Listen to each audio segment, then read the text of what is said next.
কাঠমান্ডু থেকে Pokhara flight ready, we are ready to fly. বেশ delay হয়েছে, মনে হয় শোয়ানো যায় না সিট। লেগ স্পেস আমি একদম সামনে ওয়ানে, একদম সবার আগে এসে।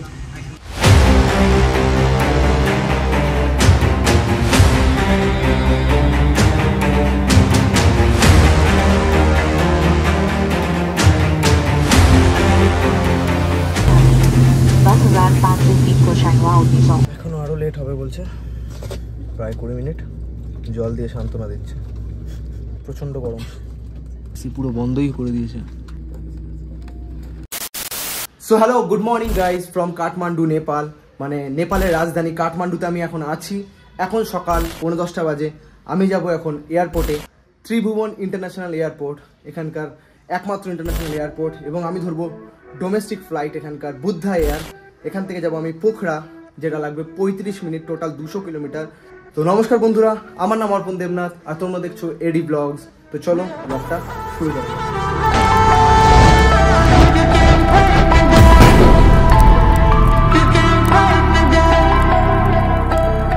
এখন বেরোবো ঝটপট। 12টার সময় ফ্লাইট আছে বুদ্ধা এয়ার। কত নিয়েছে, কি নিয়েছে, আমি সব যেতে যেতে বলবো আপনাদের। এবং আমি যেই হোটেলে আছি, ভালো হোটেল, সুন্দর হোটেল। বিহেভিয়ার, স্টাফের বিহেভিয়ার একটু খারাপ, তাই জন্য আমি এই হোটেলটা রেকমেন্ড করবো না। যদি আপনারা থাকতে চান, থাকতে পারেন হোটেল ডিসকভারি ইন। তো বেরিয়ে গেছি থামেলে। আজকে আমি পড়েছি ইন্ডিয়ার জার্সি, খুব ভালো লাগছে। এবং আমি প্ল্যান করে রেখেছিলাম যে একদিন আমি পড়বো। থামেল থেকে ত্রিভুবন এয়ারপোর্ট হলো 5.5 কিলোমিটার। আমি যাবো ইনড্রাইভারে, কত নেয় দেখি। আমার ফ্লাইটে যাওয়ার কারণ হলো এখান থেকে পোখরা, কাঠমান্ডু থেকে পোখরা টোটাল 200 কিলোমিটার। রাস্তা খুব খারাপ এবং 10 ঘন্টা লাগবে বাসে। এবং বাস সেরমভাবে আমি অ্যাভেলেবেল পাইনি, সব সিট বুক হয়ে গেছিলো। বাসের ফেয়ার ধরে নিন 1600 বা হলো 100, মানে 1100 বা হলো 2000 এরকম, মানে নেপালি কারেন্সিতে বলছি। আর সেখানে ফ্লাইট ফেয়ার আমার পড়েছে হলো 4500, সেটা হলো ইন্ডিয়ান কারেন্সিতে হয় হলো 2700, মানে 2700। তো থামেল কালকেও আমি দেখিয়েছিলাম, কালকের ব্লগ, কালকে পরশু সবকটা ব্লগে আমি থামেল দেখিয়েছিলাম।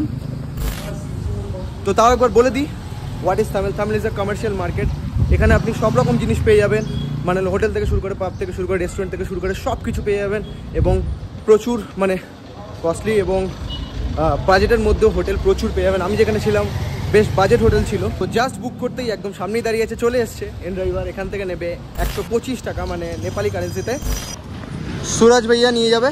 চলো যাবো ত্রিভুবন এয়ারপোর্ট, এখান থেকে 5.5 কিলোমিটার। 1 সেকেন্ড।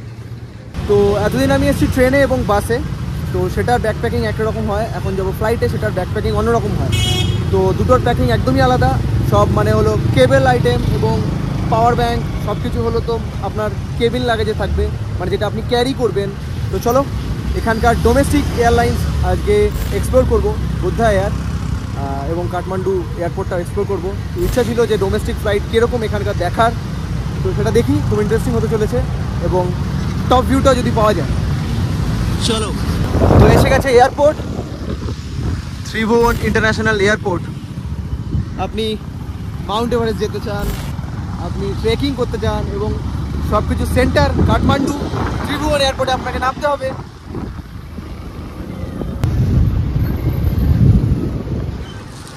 এখানে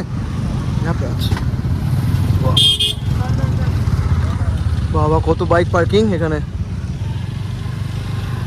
सूरज भैया का टाटा टाटा, बहुत अच्छा राइड था, ठीक है ना। तो welcome guys to Kathmandu airport, Tribhuvan international airport. তো ঢুকে গেছি আমি এয়ারপোর্টে।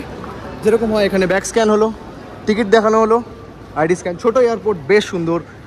ইয়েতি এয়ারলাইন্স আছে আমার বুদ্ধা এয়ারে, সুরিয়া এয়ারলাইন্স আছে এখানে। তো এখন বাজে 10:40, 11টার সময় বোর্ডিং পাস দেবে এবং খুলবে, কারণ 12টার সময় ফ্লাইট, 1 ঘন্টা আগে দেবে। তো এসে আছি এখন এখানে দাঁড়িয়ে, 20 মিনিট এখনও বাকি আছে। এটা এনজয় করা যাক এই জায়গাটা। এবং এখানে ভিউ, এখানে ফ্লাইট দেখা যাচ্ছে। তো দেখা যাক আমি বোর্ডিং পাসে উইন্ডো সিট পাই কিনা, কারণ আমি উইন্ডো থেকে টপ ভিউটা আমি চাই। তো সেটা পেলে খুব ভালো হয়, তার জন্য খুব এক্সাইটেড আমি। তো সিকিউরিটি চেক হয়ে গেছে, বোর্ডিং পাস হয়ে গেছে আমার ফ্লাইট, আমি উইন্ডো সিট পেয়েছি। তো আমি টপ ভিউ দেখতে পাবো। একটা কথা হলো এখানে, মানে যখন আমি বড় লাগেজ দিচ্ছি সেটাকে ওয়েট করছে না, প্লাস মানে চেকিং এবং সিকিউরিটি যেটা হয় মানে মেটাল ডিটেকশন ওগুলো অনেক কম, জাস্ট পকেট চেক করেই ছেড়ে দিচ্ছে, কোনো মেটাল ডিটেকশন নেই। তো ঠিক আছে, একটা ডোমেস্টিক মানে কাঠমান্ডু ছোটো এয়ারপোর্ট, সেই অনুযায়ী তাও একটু চেকিংটা একটু ভালো হলে ভালো হতো। তো এখানে জলের জায়গা আছে, জল খাওয়ার জায়গা, ফ্রি ড্রিঙ্কিং ওয়াটার, এবং আপনি নিজেও মানে জলের বোতলে জল ক্যারি করতে পারেন, 1 লিটার 2 লিটার, কোনো লিমিটেশন নেই যা শুনলাম আমি। তো একদম ঢোকার পরেই এখানে পড়ছে গেট নাম্বার 1, গেট নাম্বার 2, আর এদিকে গেট নাম্বার 3, 4, 5, 6। চলো গেট নাম্বার 5-এর দিকে যাই। এখনও 1 ঘন্টা বাকি আছে আমার ফ্লাইটে। এনজয় করার জন্য তাড়াতাড়ি এসেছি এবং এক্সপ্লোর করার জন্য তাড়াতাড়ি এসেছি কাঠমান্ডু এয়ারপোর্টটা। আর মাউন্টেন রেঞ্জ দেখা যাচ্ছে, খুব সুন্দর অসাধারণের দৃশ্য এয়ারপোর্ট থেকে। গেট নাম্বার 5 যখন বেরোবো আপনাদের দেখাতে পারবো কিরকম view Buddha air. 1 hour later. তো এখন টাইম 12টা 5 বেজে গেছে, এখনও পর্যন্ত বলেনি কখন বোর্ডিং টাইম, কখন ফ্লাইটে উঠবো। 12টায় ওঠার কথা ছিল, তো ডিলে হলে কী হয়, যার জন্য আমার ফ্লাইটের টিকিট কাটা টাইম ম্যাটার করে। তো 12:30 থেকেও লেট হতে পারে যা দেখে মনে হচ্ছে এখানে, এবং অনেক কটা ফ্লাইট লেটে আছে, পরপর কিউতে আছে সব ফ্লাইট। ঠিক আছে, আধা ঘন্টা ডিলে অবধি ওকে, কিন্তু তারপর ব্যাপারটা ঠিক হবে, দেখা যাক কী হয়। বেশ ভিড় আছে কিন্তু এয়ারপোর্টে।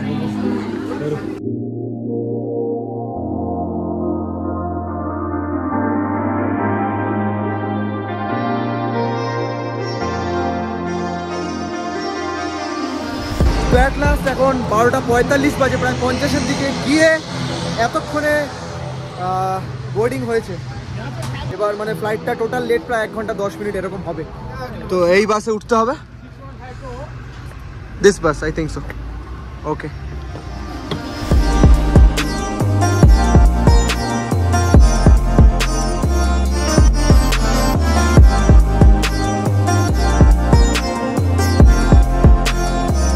তো এখন টাইম 1:05, বাস এসে একদম রানওয়েতে দাঁড় করিয়ে দিয়েছে, এখনও রেডি হয়নি।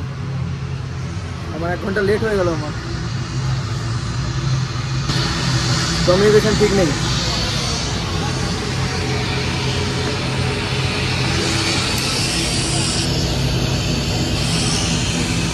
তো এখানে দাঁড়িয়ে আছি, হয়ে গেল 10 মিনিট। এরকম কমিউনিকেশন থাকলে কী করে হবে? ডোমেস্টিক এয়ারলাইন্স একটু সিরিয়াস হতে হবে। এয়ার ট্রাফিক মানছি বেশি, কিন্তু তাও এখানে কিন্তু একটা জিনিস খুব লক্ষণীয়, যে ডিলে হচ্ছে কেউ কিন্তু কিচ্ছু বলছে না, কোনো কমপ্লেন নেই। কী করে হতে পারে ডিলে এরকম? 1:10, সব চুপচাপ।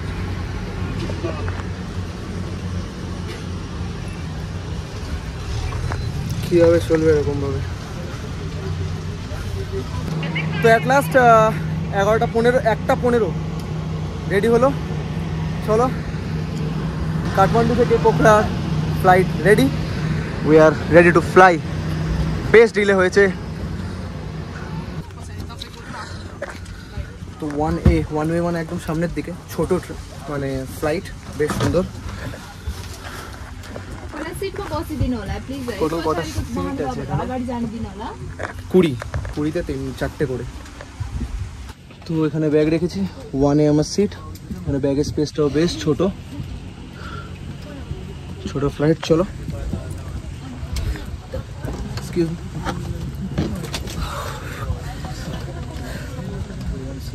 তো বলতে গেলে কিছু ইনফরমেশান দিয়ে রাখি সিটের ব্যাপারে। সিট মনে হয় শোয়ানো যায় না সিট। আর লেগ স্পেস আমি একদম সামনে 1A, একদম সবার আগে এসে বোর্ডিং পাসটা নিয়েছি বলে একদম সামনে পেয়েছি 1A, তাই জন্য লেগ স্পেস অনেকটা পাচ্ছি। কিন্তু যারা নর্মাল যেগুলো আছে পরপর, সেখানে কিন্তু লেগ স্পেস অনেক কম। মানে আপনি যদি একটু হেলদি হন তাহলে ঘুরতেও অসুবিধা হবে এবং বেশিক্ষণ পা রাখতে অসুবিধা। কিন্তু এটা তো max to max 35 minute flight, তো সেখানে সমস্যা হওয়ার কথা না। এবং প্রচণ্ড গরম লাগছে, এসি এখনও অন করেনি।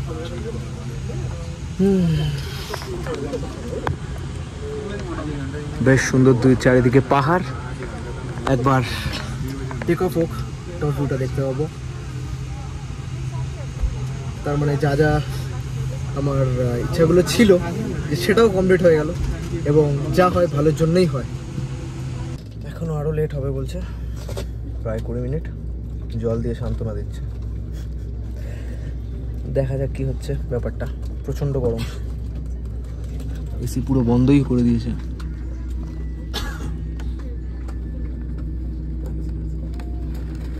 তো প্রথমে ওখানে বসিয়ে রাখলো, মানে এয়ারপোর্টে গেটের সামনে, তারপর বাসে এনে বসিয়ে রাখলো, এখন ফ্লাইটে এনে বসিয়ে রাখলো, তার মধ্যে এসিও অফ। কমপ্লেন তো আমার আছেই, ঘুরতে এসেছি, মুড অফ করবো না, কিন্তু এগুলোই আনন্দ, এগুলোই পার্ট, এক্সপিরিয়েন্স, বেশ ভালো লাগছে অবশ্যই। তো এখন টাইম 1:02, শুরু হয়েছে। এখনো পর্যন্ত বেল্ট পরিনি আমি, বেল্ট পরতে এরা বলছেও না। আমি জাস্ট দেখছি যে কি কি ত্রুটি আছে এখানে, এবং যেগুলো সিরিয়াস হওয়া দরকার এই এয়ারলাইনকে। চলো, now we are about to fly, top view পাবো।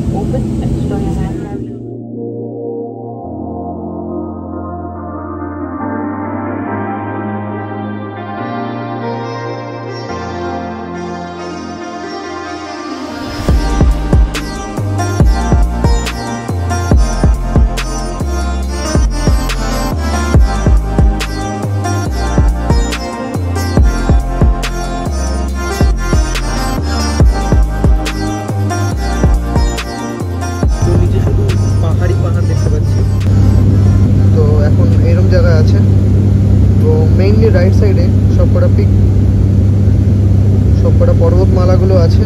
তো আমি লেফট সাইডে বসেছি, তো এখান থেকে নর্মাল ভিউ, আর এদিকে মাউন্টেন রেঞ্জগুলো দেখা যাচ্ছে। তো এখন টাইম 2:20, জাস্ট ল্যান্ডেড।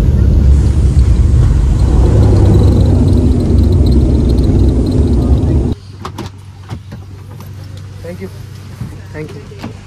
2:25 নেমে গেছি। তো welcome to Pokhara international airport. কি অসাধারণ ভিউ এখানে দেখুন, বিউটিফুল, ব্যাপক পাহাড়ের চূড়া। আশা করি অন্নপূর্ণা ছাড়া এদিকে এই সার্কিটটাই পড়ে। দিস ইজ পোখরা এয়ারপোর্ট, আর এটা আমাদের ফ্লাইট বুদ্ধা এয়ার। তো চলো, ব্যাগ নিয়ে এবার বেরোবো। মানে আমি একটা সময়ও ব্লগ না করে থাকতে পারছি না, সত্যি কথা। আমি একটু রিল্যাক্স করি, কিন্তু অসাধারণ, মানে প্রত্যেকটা যেদিকে তাকাচ্ছি অসাধারণ। চারিদিকে মানে পাহাড়, এবং এক একটা চূড়া এক এক রকম, এবং পোখরা অসাধারণ welcome, too good man, too good. ও হো, কি সুন্দর পাহাড়ের চূড়া দেখা যাচ্ছে।